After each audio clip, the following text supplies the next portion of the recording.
So the topic for my talk is devices for diagnostics and biosensing and suitable for low resource settings. So talking about, but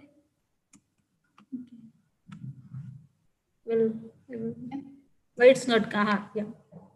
So talking about diagnosis. So diagnosis, starting with diagnosis, it is the most important part of a disease control. Why? Because if a disease is diagnosed in an early stage, it has several advantages. Like it will help in giving proper medication and treatment, and it will prevent the future complications, formation of future complications, and it is like diagnostics is healthcare. It is it provides the most effective and potentially life-saving treatments in a timely manner, if you see. So we can say that it is the most important part of our disease control. So what is diagnostic devices? So diagnostic devices are any medical technologies that is used to identify the cause of a disease. They are called as diagnostic devices. So diagnostic devices, we can categorize it into two parts, like in vivo diagnostics and in vitro diagnostics, right? So in vivo diagnostics are the tests that are performed inside your body. The samples are not taken out from your body and they are analyzed outside, but the tests are performed inside the body itself, like blood pressure screening and computed there's the MRI and CT scans and all. And in vitro diagnostics are diagnostics where the tests are performed outside the body. Samples are taken, like the urine or blood tissues are taken from the body, and the tests are performed somewhere else. So these are known as in vitro diagnostics. And in vitro diagnostics, it is a very, like you can say, it is a very important segment in the global healthcare industries.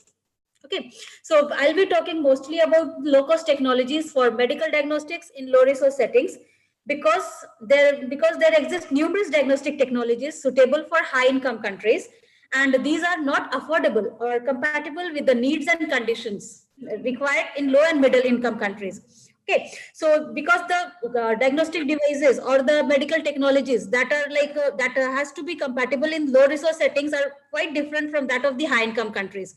So any technologies, in order to these diagnostic technologies to be unbeaten in resource limited countries, the WHO or the World Health Organization, they has laid some criteria. Like if you develop a device, like in your previous talks, like you had some talks in biosensors, microfluidics. So some of them have shown you this assured criteria. So I'll be showing it again, because whenever one tries to develop a device for low resource settings, or you can say affordable diagnostics, the device has to go through this criteria, assured criteria, that is affordable, sensitive, specific, user-friendly. It should be robust, rapid, equipment-free, and this should be easily deliverable to the end users who would be using it. So we can say that the diagnostic technologies for low resource settings, it has to be, because they lack laboratory infrastructures and expertise. So their diagnostic technologies has to be very different from the high income countries. So it is necessary to have a device for low resource settings we are talking. So it is necessary to have a device that is cheap, specific, sensitive, and most importantly, I would say, they should not require a costly instruments. Or like when you are performing a test, it should not be like you have to analyze it using some spectrophotometer or some TEM images or something like that, bulky instruments. It should not require bulky instruments. So there where affordable diagnostics has come into play. So there are many challenges are there for developing high performance and affordable diagnostics, and these have been taken by a number of academic researchers and non-profit organizations, and they have utilized various low-cost components, reagents, and other manufacturing process for the detection and analysis of many diseases, so that they can be controlled under the conditions of low resource settings. So when I'm talking about affordable diagnostics, so point of care. So when I'm talking about affordable diagnostics, this point of care, it is very important, because this point of care means testing that is done at the site of care, or we can say bedside detection. You don't need to go to the lab, or you don't need to go to the pathology lab or to the clinician to perform the test. So that is called point of care diagnostics, and it is very important in affordable diagnostics because it has the potential to improve healthcare services in diverse settings. So when we are next up, I will be talking about microfluidics, because when we are talking of rapid and affordable diagnostics, microfluidics plays a very crucial role in it. Microfluidic is a science, we can say that it has the process to manipulate small amounts of fluidic samples. So I have listed some of the advantages of microfluidics.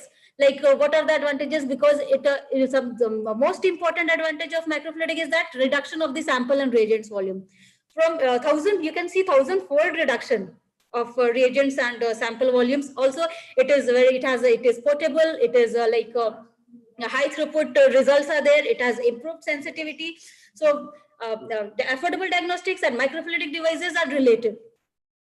Also, you had earlier, you had classes for biosensors. Biosensors is also very important in microfluidics, because over the past decade, many technological advances, they have taken place, and biosensors represent a promising analytical tool in areas where in several areas, we can say, like clinical diagnosis, food industry, environment monitoring, or where rapid and reliable analysis are needed. So in your previous lectures, I think you had a session on biosensor also. So you must be knowing what a typical biosensor consists of. I have listed here also, like the biosensor, it has a sample analyte, that the substance which needs to be detected, right? Now, there is a bioreceptor that will recognize that sample analyte which we are going to detect. So they are known as bioreceptors and interact with this sample analyte. Now, when a sample and a bioreceptor interacts, that interaction is recognized by a signal transducer, another part of biosensor. Okay, now this signal transducer, what it does, it recognizes this interaction and it converts it into some signals.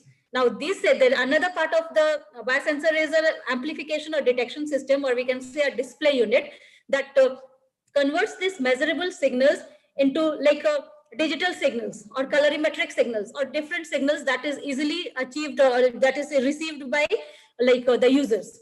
So this is the typical biosensor consists of. So when we are saying affordable diagnostics, so microfluidics, biosensors, image-based assay systems, so these are all related and are a core component for the affordable diagnostics. Why? Because reagents consumption, reduction of the reagent is there, and also bulky instruments are not required. So what do you mean by image-based assay system? So the image-based assay system is that when we are doing some reaction or the analysis is done, okay, that image is taken. Like it can be, you can see here, I'll be talking each one of them in details. You can see there's a mini reaction analysis device and different matrix are, I've shown different matrix like polypropylene, paper disc, fibers, silk fibers and all. These are all the mini reaction analysis device where the reaction is going to take place. So when a reaction is when the reaction has taken place, then there is an image capturing instrument, like with the help of smartphone, camera, desktop scanner. Then this image is then it is quantified in terms of image analytical tool, and then it is given to the end user. So this is the a scheme of the image-based assay system or affordable diagnostics, you can see. So the importance of this is that it does not require costly instruments. The requirements of samples and analytes is very low. Non-dependence of laboratory settings, anyone can perform that experiment. Analysis time is very rapid, and most importantly, it is easily accessible to resource poor or remote settings. So here is the different substrates that is used for image-based assay system. You can see here the experiment has been performed in the cloth-based analytical device. This is the thread, polypropylene microtest plate, cellulose powder, silk fibers, polystyrene and all. So you can use any matrix for your analysis, any matrix. So once the assay has been done. So another important aspect of image-based assay system, am I clear or I'm just speaking? Hello? Yes, ma'am. Am I clear, right? Yes, ma'am. Yes, ma'am. Okay. So the another important aspect of image-based assay system is the image capturing instrument. Why? Because this will finally provide the image of the assay for further quantification. Like you have done the assay in there's a biochemical assay on PP-MUTP, that is polypropylene microtest plate. So what happens is then image is taken by scanning it in a desktop scanner. So this is the image now then this image will be quantified in terms of numeric representations. Here also you can see desktop scanner. We can use for mobile phones, or we can use a desktop scanner, mobile phones, camera, anything we can use for scanning of the, for production of the image. So once you have the image, so it has to be quantified. Like your image is there, like what is the intensity of the color? Okay, or what is the, like here you can see different colors. You can see here different colors. So this has to become in terms of numeric representations. Okay, then only it will be like clear, oh, the concentration here is this. So for quantification of the analyte, it is quantification of analyte is the next important aspect of image-based diagnostic, because the image has to be quantified in terms of color space. So there are numerous color spaces are available, which helps in the identification or quantification of the color which has been produced after an assay.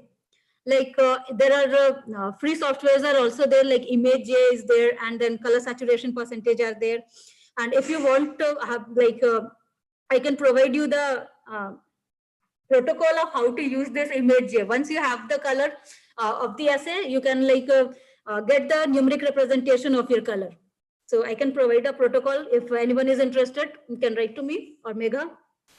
So the color numeric representation of the color or the color intensity is very important in order to know the real concentration of the analyte or the experiment which you are performing. So when I'm talking about affordable diagnostics, paper is very important because it has multitude of applications. And it is a microfluidic paper-based analytical device. They address some of the very limitations of other sensors like polypropylene or different matrices which are used as affordable diagnostics. Cellulose is there, nitrocellulose is there, polystyrene is there. So paper, among that, paper has stopped. So I would say that this is the man who has invented this, the first paper-based diagnostic device. He is from Harvard University, Professor George M. Whitesides, and I'm lucky to meet him twice to attend his lectures. So he's an excellent person, and he's the only one who has developed the first paper-based diagnostic device. And after then, numerous, like the research is like it has explored all over. So this is, I'll tell you some of the like importance of what are the advantages of paper. So there are different or several advantages of paper as a matrix. Why? Because once you add a chemical or whatever solution you are adding, like when I attended Amit Asthana's class, he has shown a very good video. Like when he was adding a solution, the solution was flowing very beautifully in the device which he has prepared. So it has an excellent wicking capillary. Also, the porosity of the paper, it provides a zone, or you can say it is very compatible to the reagents, whatever we are adding for immobilization of different antigens, antibodies, and all. Also, because the lightweight of paper is lightweight and storage is not a problem here. And the most important is we can easily dispose it, like use it and throw. So these are some of the important like advantages of the using paper as a biomatrix. Now, this was the first assay which was performed on paper in the Whiteside lab. So what they have done is they have identified in artificial urine, they have identified glucose and protein solutions. So you can see here, they have made this type of design, like one for protein assay and one for glucose assay. So you can see with the increasing concentration of glucose, the color intensity is also increasing. When there is 500 millimole of glucose, the color you can see it is much greater than that of the 2.5 millimolar. So once you get after assay, once you get this image, you can easily quantify it using different, as I said, using different softwares for quantification. There are several softwares, so you can utilize any one of it, and you'll get the like a numeric representation of these colors. Here he has identified, in the next, you can see here he has identified BSA, that is the bovine serum albumin protein, and here also the color is increasing with that of the different concentration of BSA.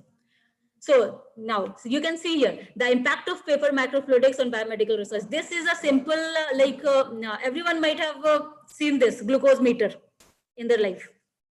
So this is the device. This is a simple glucometer, and you can see these are the different components inside a glucometer which works. Okay, now this is simple paper-based microfluidic device. Both are giving the same result. This is simple. Once you add the solution here, solution will flow and it will react here. Reagents are already mobilized here, and it will immediately, within a minute, it will give the color. And that color can be quantified. So you can see the impact, how the paper-based microfluidic device has simplified the biosensor. So you can see, and also the cost has the reduction in the cost is 1,000 times. So you can imagine the impact of paper-based microfluidic device. Now, when we are talking about paper microfluidic device, we cannot just take a paper and work. We have to, because everyone knows that paper is hydrophilic. We have to make it hydrophobic so that the reagent does not flow throughout the paper. So there are different methods, and Professor Amit sir has already discussed some of it. I'll be showing only wax printer I am discussing here. So this is a typical wax printer. You can see, you can make this design anywhere. You can use a software or in a PowerPoint, or you can make the design anywhere, and then you give a printer. As you give the command for printing your research papers or anything else, you have to just give the command like that only in this wax printer. So you can see the printer, the same design has been printed here. Okay, so when we are, instead of what happens is, instead of ink, there are wax here in the wax printer. So wax is here only in the upper side of the paper. So in order to make it percolate throughout the paper, we have to keep it in a very hot high temperature, approximately 150 or 80 degrees Celsius, depending upon the time. So here it has, we have kept at 150 degrees Celsius for 60 seconds. So what happens? The wax melts and it percolates throughout the paper, and only the design which we have made, that is hydrophilic. Otherwise, the entire paper is hydrophobic. So now your paper is ready for your assay. So I'll be coming to some of the examples of point of care diagnostics using paper. So this is glucose detection using paper. So this is simple and cheap method for detection of glucose directly from blood for point of care. So you can see here, it is very simple. There is a sample zone and there is a detection zone. Okay, the sample zone, I have added some like a blood separating membrane, and you can see how beautifully the blood cells are restricted from flowing in this blood separating zone, sample zone, and only the analyte is flowing and giving the color respective to that of the concentration of glucose that is present. So is it clear, visible now? You can see. So we can so it is very simple. Just add a drop of the blood is applied to the sample zone. Color appears in the detection zone within a minute. And that color is directly, so color, whatever color we are getting in the detection zone, that is directly proportional to the concentration of analytes or glucose that is present in the blood. And by comparing the color in the reference standard glucose concentration zones, we can get if this color is it is coming around 150 or 200. So we can say that it is, yes, it is the concentration is 200 mg per dl or something. So these are the different concentration of glucose in blood. And you can see with increasing concentration, the color is also increasing. So this is very simple and a very simple example of point of care diagnostics using paper based. Another example is total lipid profiling. So total lipid profiling is what? Determination of total cholesterol in a blood. The total cholesterol, all the parameters like low density lipoproteins, high density lipoprotein, triglycerides. So all of this are done in a simple device. So so this is just a scheme. You design a like your paper based device. You print it and then you put it in the hot plate. You'll get this type of design. So and then you perform the assay, scan it, and your quantification is quantify using image and your result is ready. So this is my device for total lipid profiling. So here I have quantified total cholesterol, HDL, LDL, TGL, and this is for control. So we should not get anything here in the control. So that is why this control has it has been added here. And it showed very good correlation with that of the conventional method, when the same experiment, same assay was performed using conventional method, using bulky instruments, and then it was compared with this small or simple paper-based device. Very good correlation was observed. So this is the beauty of paper-based device. Another example I'll be giving here is the paper devices for blood testing. I'll show you some videos also. because I'm performing this in SRISTI lab. So you can see this is my device, and you can see A positive blood is there only in A and RH. RH is for positive. Like if you'll get in RH, it is means that you are positive, A positive, B positive. And if it is not in the RH, then you are negative. So you can see in A positive blood only A and RH is there. In B positive, you can see the color only in B and RH. AB, you are getting both A, B and RH. And in O negative, no antigens are present in their RBC, so you cannot see anywhere. So this is a simple device for blood typing. So another examples of point of care diagnostics is using the polypropylene sheet I was talking about. So this is a very good example of using polypropylene sheet. So I would say that this was a simple plastic sheet. Okay, so that how the test zones are made. The test zones are made by using a paper punch. Everyone might have seen the paper punch. So what is done here is using this paper punch, these designs, these zones are made, these zones. And these are the test zones. These zones are made using the paper punch. So now these zones are 1 mm zones are there, and it can hold around 10 microliter of the solution, and assays are performed in this. So this is also my PhD work. So, and then when the assay was performed in this microtest plate, then it was scanned. And the beauty of this was that when we were even 10 microliter, when we were scanning it, we were turning the plate upside down, and even then the solution was not falling down, and we got a very good, like you can see here. You can see the image, very uniform image of PP-MUTP that is filled with assay solution. And the most important part is that when we were comparing it with spectrophotometric reading, because I did some colorimetric assays in it, and then I compared it with spectrophotometric reading, I was getting 99.9% like similarity. So using this, we have also detected the hepatitis C virus antibody using this technique, or using this plate. Here, only 1 microliter of reagents. So normal, everyone might have seen the microtiter plate, right?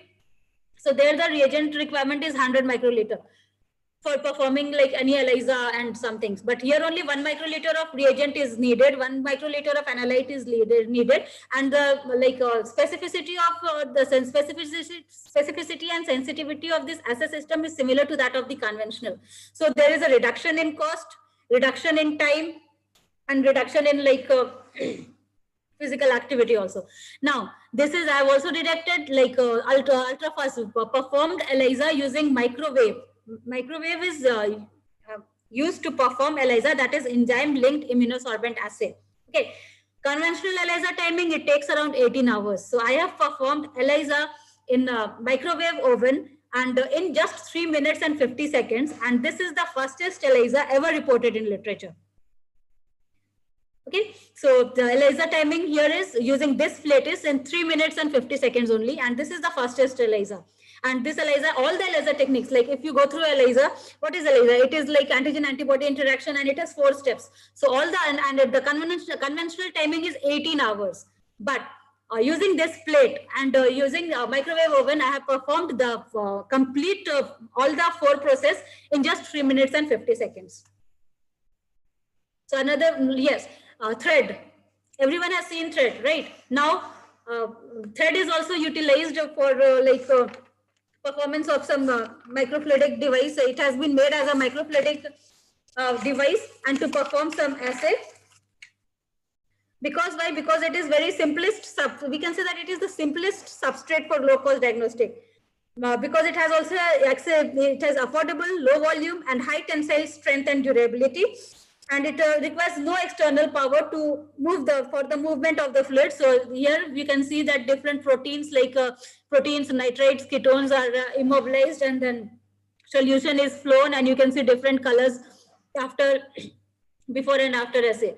So the thread has also been explored. Now I'll be talking about some of the point of care diagnostic devices developed or ongoing at the SRISTI lab. This is our lab. If this pandemic won't it won't be there, all of you would have visited this lab. So this is our lab. So I have this is the an easy self-check device for blood typing which I am developing. You just add a blood, You can see, keep it for like 45 to 60 seconds, wash under tap water, you'll get the results. So see, just imagine the beauty of paper-based device, or like from no laboratory is required, no trained personnel is required. Anyone can use it. Even a layman, even a farmer, even a housewife, simple housewife who knows nothing can use it. So this is a importance of paper-based microfluidic device. Another experiment or another work that is going on in SRISTI lab is a rapid and affordable milk adulteration sensor. So this is the device which we have developed, and we are identifying six different analytes in a single run. You just add a drop of milk here, and you'll get like this is before assay, after assay. Starch detergent. If a milk is adulterated with starch, detergent, urea, sugar, melamine, or preservative, it is detected within a minute. So I'll be showing you the video after this. So these are the different devices which are being developed in SRISTI. If you'll have or you'll get a chance to come here at SRISTI, I will be happy to teach you all the formation or the production of these devices. So I would say the mainstay of this assay system is what? It is very simple, it is affordable, and it is rapid. So we can say that I conclude that the emergence of point of care test, it has the potential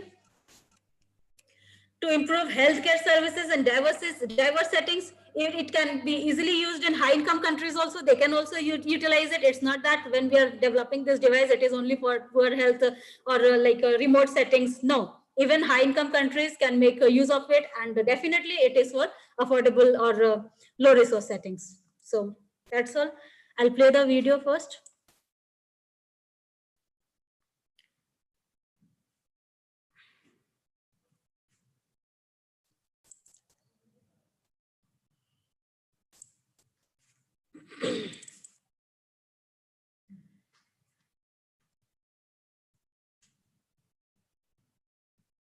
So this is the video for milk adulteration testing. You can see.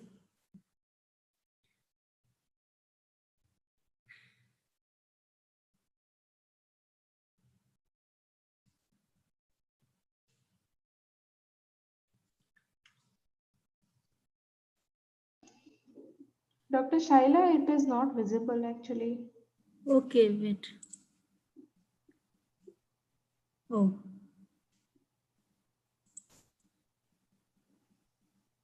Can you try again? Yes, sure.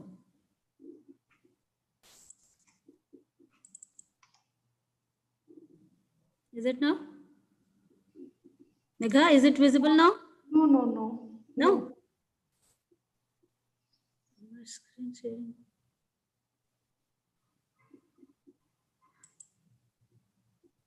Ma'am, the screen is visible, but the video isn't playing, ma'am. Okay.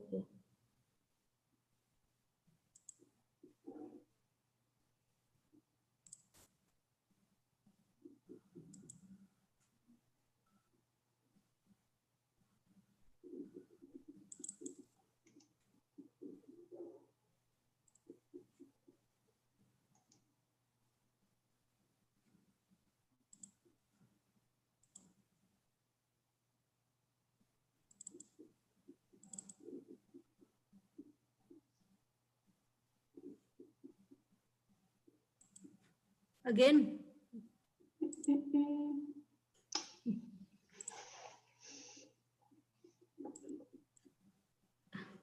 Can you send that to me on email? Yes. I'm just mailing you.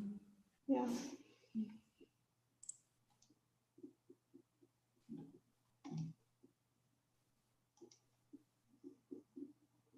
On which email ID you are sending? Megha. Okay.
Megha, you check your drive. Mhm.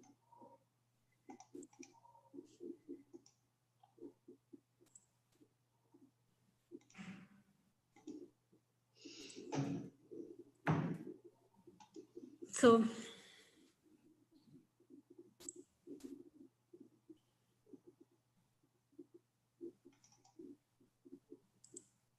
I'll try once again. Is it coming now? Just a minute, I'm sharing from here. Okay. Not visible.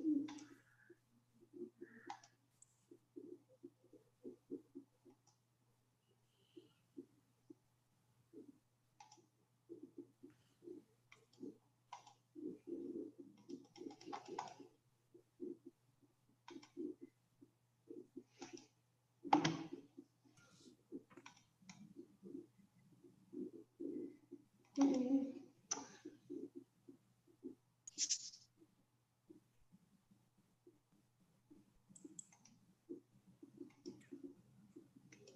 No, I think there is no supporting file. It's not supporting. Okay, no problem. So questions? I'll Uh, try once again. Wait, I'll try once again and then we can see. Is it coming now? No. no. No, ma'am. In try whatever video you have shared, no, that is also It is not supporting that. But here it yeah, is saying like your screen sharing, but it is not coming. yeah, it's a 0 minute, 0 second video. It's not, Oh. yeah. Mhm. In drive I have received, but anyway, we can show them later after downloading it. Yeah, okay. Yeah. So students, now the floor is open for your question and queries. Anything if you want to ask, then please go ahead.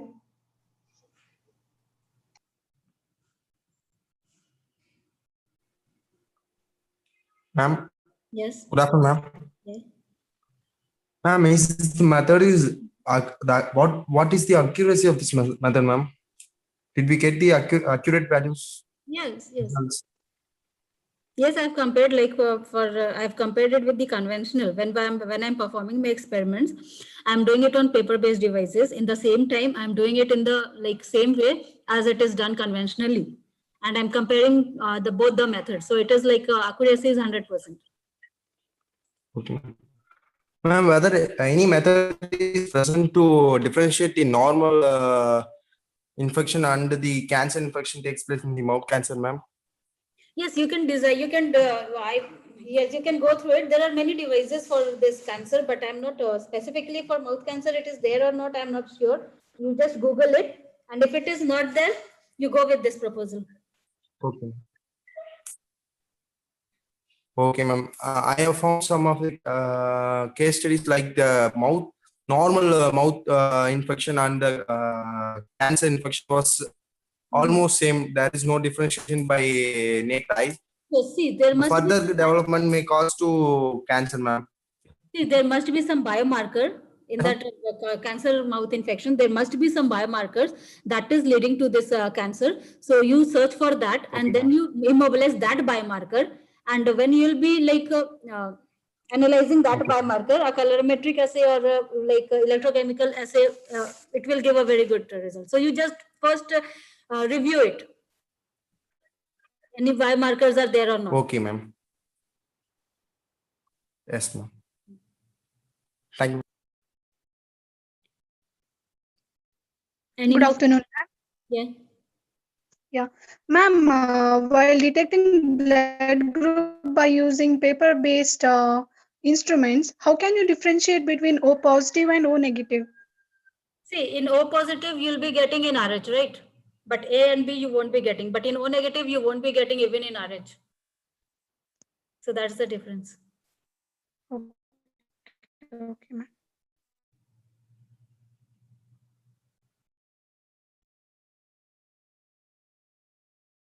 Any other questions? No questions? My session was boring?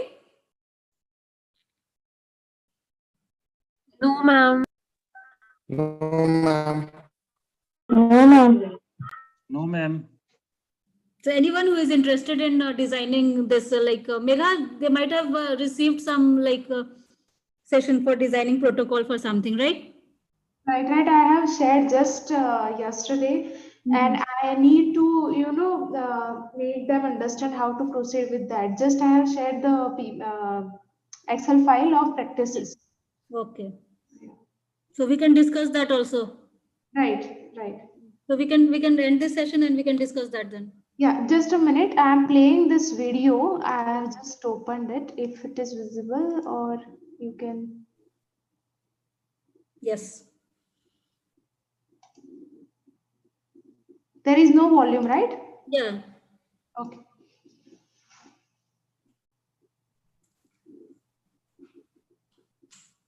If you'll get a chance to visit our lab or come to work in the lab, I'll teach you all these.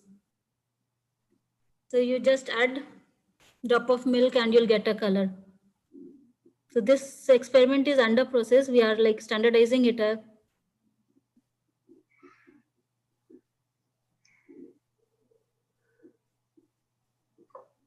So in the milk, I have spiked only detergent, starch and urea. So you are seeing the color changes in these only. Let me. Um,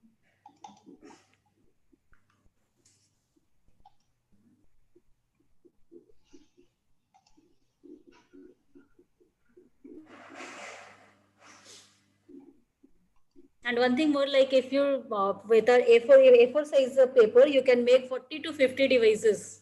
So this is so cheap.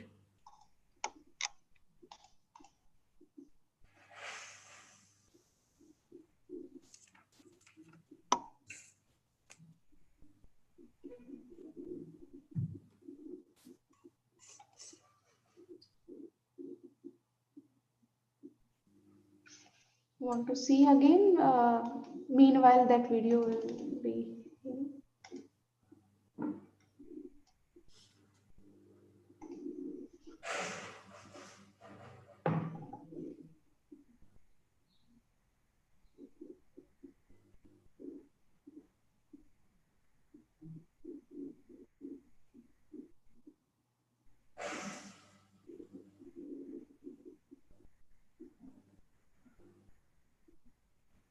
In seconds only, you are getting the result, right, Yes. ma'am? Within a minute, not even minute. Yeah.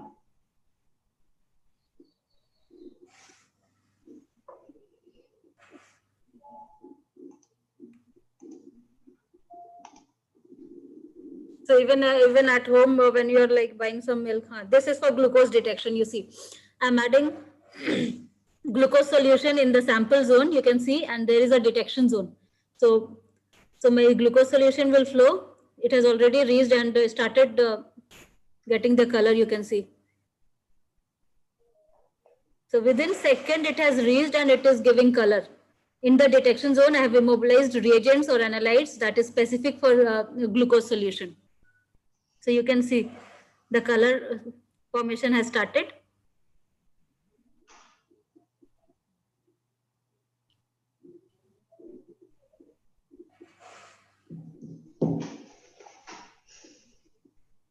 So this is the after 40 seconds, I got this type of in the detection zone, you can see this glucose solution.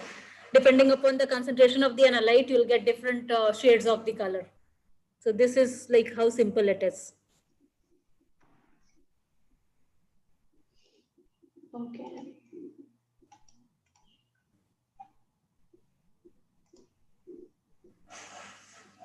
Okay, guys. So, any more question?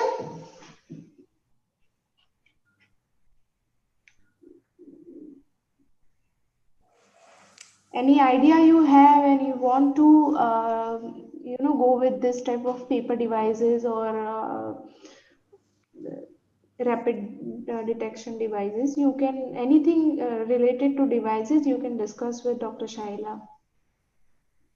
Ma'am, Yes, Nitesh, bolo. ma'am, whether the intensity, the amount of glucose present in that sample was detected by colorimetry or any other specific instrument, ma'am? See, I spiked it, like I added 400 mg per dl of the glucose solution. So I was knowing the like exact amount what I have added in the Okay, ma'am. video which I have used. So that was 400 mg per dl. Ma'am, Of for the unknown samples, ma'am. unknown sample, yes, you have to make it like you have to either you make a reference zone for it or you can identify. I said that there are many softwares available online, like image Yes, J is there.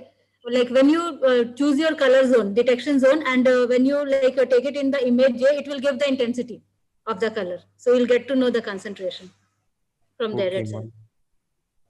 Thank you, ma'am.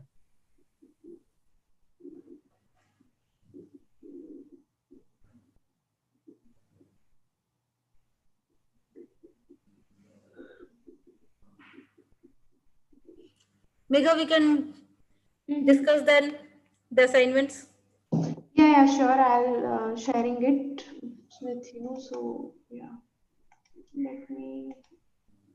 So anyone who is interested in making this such type of devices, review it first and then make a